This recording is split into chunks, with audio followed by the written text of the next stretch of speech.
Bonjour, j'espère que tu vas bien. Aujourd'hui, on se retrouve pour une nouvelle capsule de Art Astuce où on va aborder le thème du dessin. Déjà, j'espère que tu vas bien et merci d'être présent devant cette vidéo, de me suivre, éventuellement de t'abonner à la chaîne. Voilà, alors on va commencer tout de suite avec le matériel qu'il nous faut pour dessiner au quotidien. Voilà.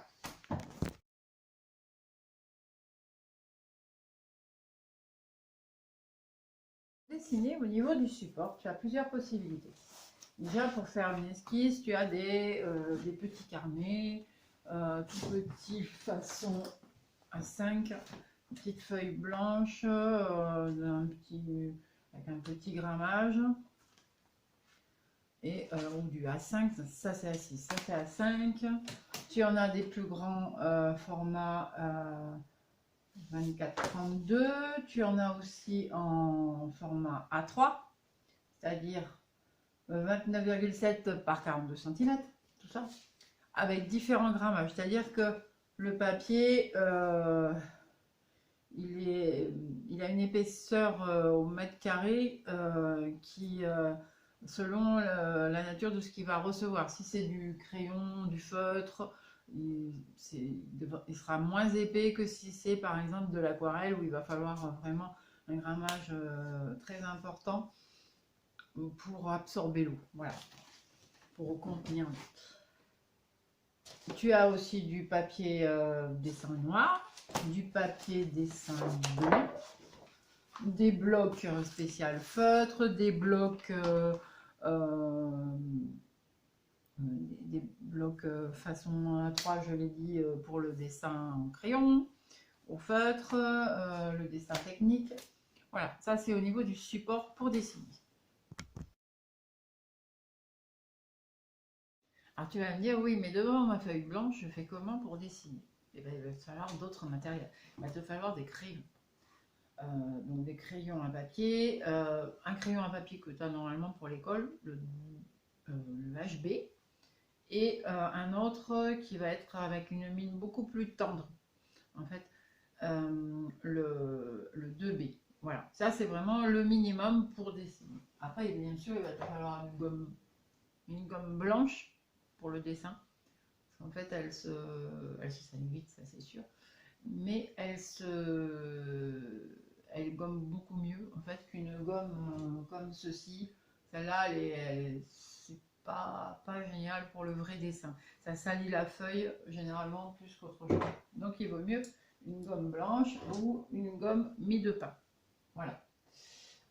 Qui elle aussi, en fait, tu vas la faire rouler comme ça sur ton dessin pour effacer ce qui n'était pas bon. Voilà. Mais tu peux dessiner avec plein d'autres choses.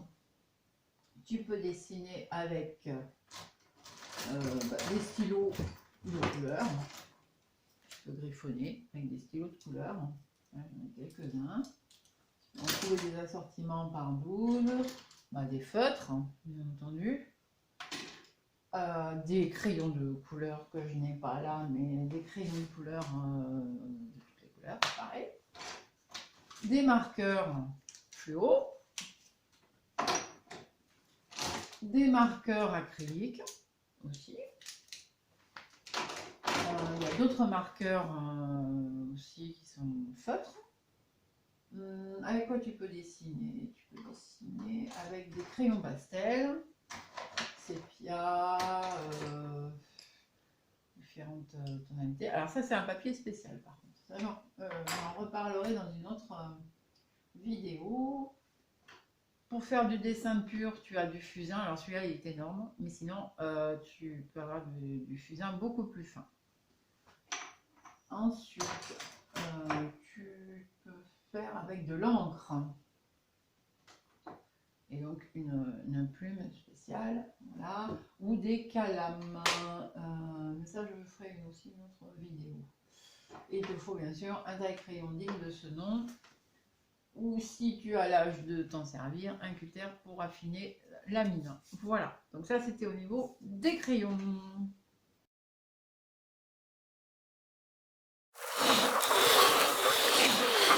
L'astuce supplémentaire, c'est le matériel pour croquer. C'est-à-dire dessiner comme ça ou façon un peu carnet de voyage. Un carnet de voyage, c'est ce que tu vas garder en mémoire en fait d'un voyage et tu le mets toi, au lieu de prendre une photo, tu le dessines rapidement. Mais tu peux aussi le mettre en couleur. Et pour le mettre en couleur, en fait, il va te falloir soit de la gouache ou alors de l'aquarelle. Alors ça peut être sous cette forme-là, dans des petits godets où tu achètes couleur par couleur, ou en tube, donc de gouache ou d'aquarelle. Ça va être un petit peu la même chose. Il te faudra un petit peu d'eau dans un gobelet, un pot en verre. Il te faudra donc une palette pour mélanger tes couleurs. Alors tu vois, en fait l'aquarelle c'est bien parce que ça peut te resservir. Alors des fois elles se salissent entre elles, mais bon, moi j'aime bien les effets que ça crée. Ensuite, on a aussi différents pinceaux. Ça, ce sont des pinceaux pour aquarelle, des pinceaux mouilleurs, c'est-à-dire que les charges d'eau et ça te permet de faire les fonds un peu flous, un peu comme ça. Donc, il y en a de différentes tailles et ensuite tu as des pinceaux beaucoup plus fins. Donc, il te faudra vraisemblablement un 0 pour les choses très très fines, un 8, un 4, un 6, voilà. Ça, ce sont les tailles de pinceaux. Ensuite, pour faire des croquis, tu peux les faire aussi à l'encre. Avec une plume, comme on a vu tout à l'heure dans une autre vidéo sur le dessin. Et tu as aussi les calames, qui sont des petits instruments en bois, qui permettent normalement pour l'écriture, donc l'écriture stylisée arabe ou chinoise, voilà, et tu trempes dans une encre. Alors celle-là, c'est une encre de Chine, c'est noir. Mais tu as des encres sépia, tu as des encres différentes couleurs, et ça te permet d'avoir des effets un peu plus stylisés. Et tu vois, il y a différentes tailles de calame. Alors celui-là, hop, hop, c'est différent. Et j'en ai encore un autre. Voilà, c'est une autre taille. Voilà. Donc ça va te permettre de faire d'autres croquis de ce que tu vois quand tu es en voyage ou quand tu te promènes simplement dans ta ville, dans la campagne, voilà. Je vais te montrer maintenant des petits exemples. Alors,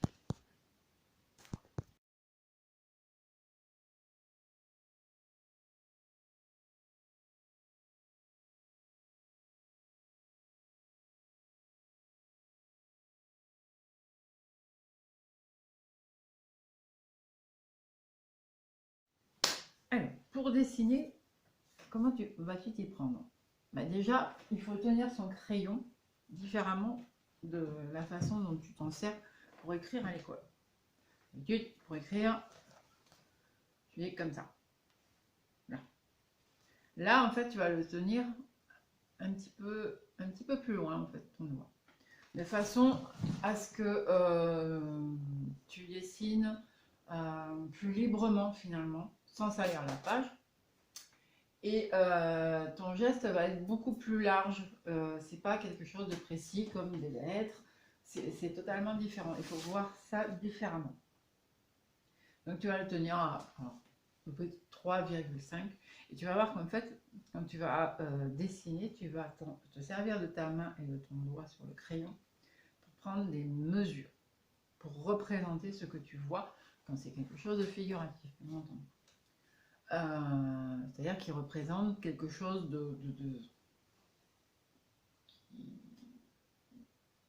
qui a une représentation non abstraite. Voilà. Ça peut être un objet, ça peut être une personne, ça peut être un paysage, quelque chose qui est reconnaissable, on va dire. Tandis que quelque chose d'abstrait, c'est quelque chose que c'est toi qui ressens et que tu transmets par ton dessin. Voilà. Ensuite, tu vas laisser souvent ta main glisser sur la feuille. Voilà. Pour avoir un geste beaucoup plus libre. En fait, ton premier dessin, ton esquisse, tu vas dessiner les formes telles quelles, comme ça, là, mais tu vas pas chercher à peaufiner. D'abord, tu dessines la forme, voilà. Et après, tu vas peaufiner, tu vas accentuer les formes, les couleurs, tout ça. Mais là, il te faut un geste libre. Ensuite, qu'est-ce que je peux te dire d'autre? En fait, les mines, on va s'en servir pour griser de façon différente. C'est-à-dire que les mines 2H, ça va être, elles, pour du dessin technique. Alors, j'ai pas créé pour représenter un schéma, quelque chose, un dessin d'architecte, quelque chose comme ça. Les mines de HB, elles vont te servir pour griser de façon... bon, les 2 HB, elles sont tendres aussi, mais pas encore... voilà.